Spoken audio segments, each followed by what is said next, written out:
Alright everybody, today's video is going to be a nice end of the year wrap up. It's going to be a cover of the top 5 games that I played in 2017, and hopefully this list will get bigger and we'll have more of a better variety as we go into 2018.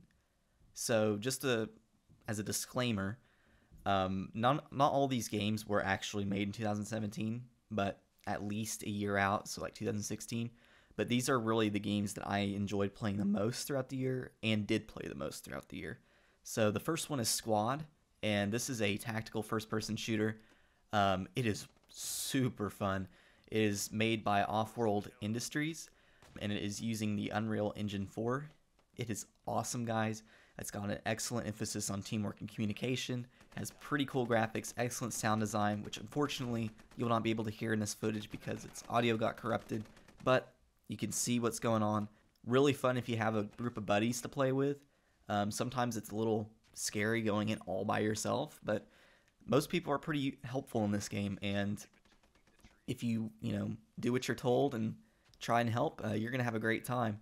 Anybody who likes Project Reality, which was a Battlefield 2 mod, will feel right at home with this. If you like tactical shooters, this is definitely a game that you should consider if you have not already. Next up is another early access game called Holdfast Nations at War, and it is developed by Anvil Game Studios. And basically, the best way I could describe this is Napoleonic Wars DLC, which was a DLC for Mountain Blade Warband, just much, much better in my opinion. And I have played Napoleonic Wars, the DLC, for the past 5 years, so it's not like this is I feel like it's a well-informed opinion. Seriously though, the only thing it's lacking is just more polish and more content.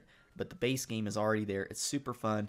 The line battles you can have in this game are excellent, as you'll see on screen. Super fun. I bought this only a few days ago, and I've already sunk like a crazy amount of time into it. It's really, really fun. I really enjoy it. And if you want something different and you like 18th to early 19th century warfare, then this might be up your alley. It's really funny, some of the people in this game. There's naval combat.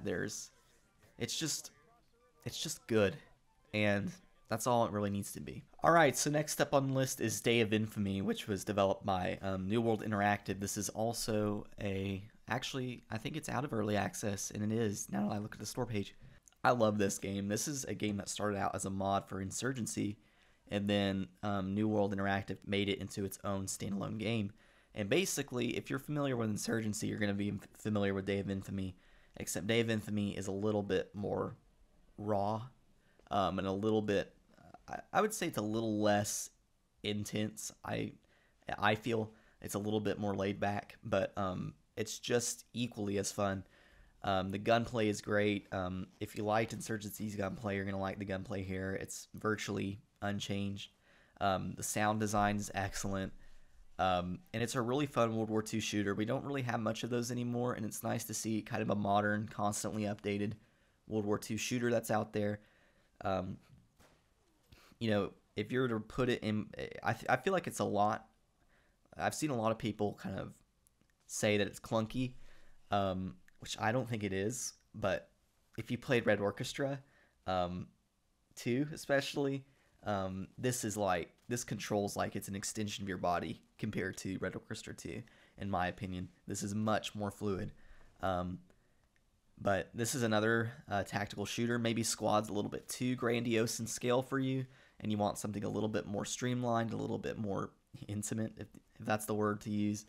The Day of Infamy might be your outlet for tactical shooter type games. It is in World War II, so that may be a drawback or a plus depending on your perspective. But it is really fun, and I highly, highly recommend you pick it up, especially whenever it is on sale. It's like on sale for like $7, so I think that's a pretty good deal. Alright, so next up on the list is Ravenfield, and this is developed by Steel Raven 7.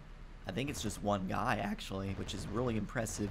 And this is an interesting game because it's basically the core mechanics of a Battlefield game, or an old school Battlefield game, but put into like a massive bot match. And I really mean massive bot match. I mean, if your computer can support like 500 bots per team, then you can have 500 bots per team. It's really, really cool. It feels like a concept game, but it really isn't. And it's a single player game only, which may be a drawback for some people, but I think it's pretty relaxing. We don't have very many single player games, and it's nice to have a competent, bot shooter that utilizes kind of those multiplayer mechanics like Battlefield does. It's got really cool ragdoll physics. It has a slow motion mode, which automatically bumps it up a few points in my opinion. It's pretty cheap. It's like, usually it's around $15. It's on sale for probably around $10. And it has excellent Steam Workshop integration, which, as you know, can severely help a game. And that's definitely the case for Ravenfield. You have custom weapons, custom maps, and vehicles that can always make it a little bit interesting. It's a game that's easy to pick up, relax, and just play. And it's really, really excellent. Next up, and finally, is Tracks, a very unconventional game. It's called Tracks, the Trainset game. It is developed by Whoop Group and published by Excalibur Games. And this is probably one of the most wholesome and adorable games that I've ever played. Basically, if any of you have ever played with toy trains when you were little, and had those wooden tracks, this is the game for you if you really enjoyed that. It kind of lets you relive your childhood. It's very nostalgic. You can, build tracks, and you can build little towns and villages around it. And they have themed updates. Like, they have a little winter update right now, so you can make a little Christmas town and drive around a little gingerbread train. And it's so relaxing.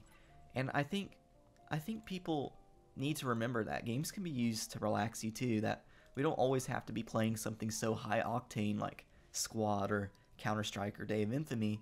We can just relax and play games like Tracks, And this is definitely a type of game that I would play. I know not everybody, some people might get bored with this type of game. I see just endless possibility and relaxation. It has a beautiful little soundtrack. It just plays some old piano music as you're just going along on your little train. And it's just perfect. You know what I mean? It's just a perfect little world that you can escape to after a hard day. And you can just relax and ride a little wooden train. You can even ride it around, which is awesome. Or you can do stunts. I mean, you can have it to where it like jumps off a ramp into a bunch of blocks, which is pretty exciting in my opinion. But that about does it. It's 2017 in a nutshell for me. Of course, there are many, many other games that I played that I would put on the list, but they just didn't have the edge that I wanted. I tried to have this list balanced with some 2 shooters that I played, 1 shooter that's a little bit unconventional, another shooter that's unconventional, and then a kind of really unconventional game that's a little bit not as well known, I feel, which I really think it needs some exposure, and I would love to see it do very well. So anyways, guys, that was my top 5 games that I played of 2017. I hope you enjoyed the video. I've been Sir Awesome, and I hope that you have an excellent, excellent new year. Bye.